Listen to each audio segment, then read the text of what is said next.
के सब साथी दुःख लेना कोई। सुखामध्ये सगळे आपल्या जवळ येत असतात, पण दुःखामध्ये सगळे पळून जातात। राहती निराळी रांडापुरी, कळो येईल अंतकाळी।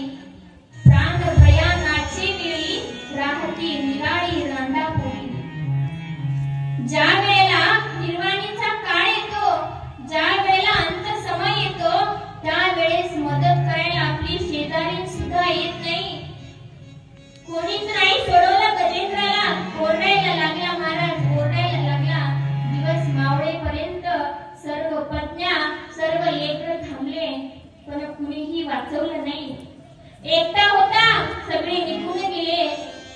मग लक्षात आलं सगळे गेले, केवळ आपला एक भगवंत आहे। जी आपण संपत्ती कमवतो ना, ती सात्विक कमवायची, कारण सात्विक संपत्ती कमवली तर सगळे जवळ येतात। दुःखामध्ये कुणी कुणाचं नसतं। आणि हे गजेंद्राला आता लक्षात आलं, त्या भगवंताशिवाय, त्या जगाच्या मालकाशिवाय आज माझ्या जगात कुणी नाही। ओम नमो भगवते तस्मै यत यत चिदात्मकं पुरुषाय दिविजाय परेशाय धीमहि।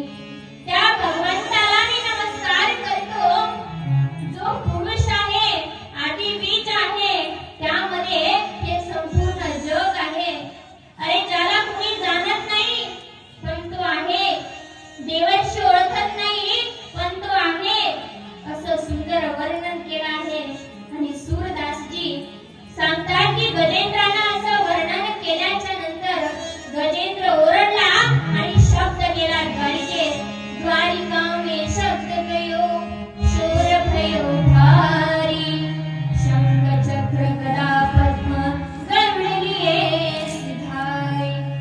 भगवंत लगेच गरुडावर बसले आणि गजेंद्र म्हणतो, प्रभू तुम्ही तर अनाथाचे नाथ आहात। माझ्यासारखा अनाथ कोण आहे? कुणी नाही। माझ्यासारखा दुःखीही कुणी नाही। प्रभू मला वाचवा।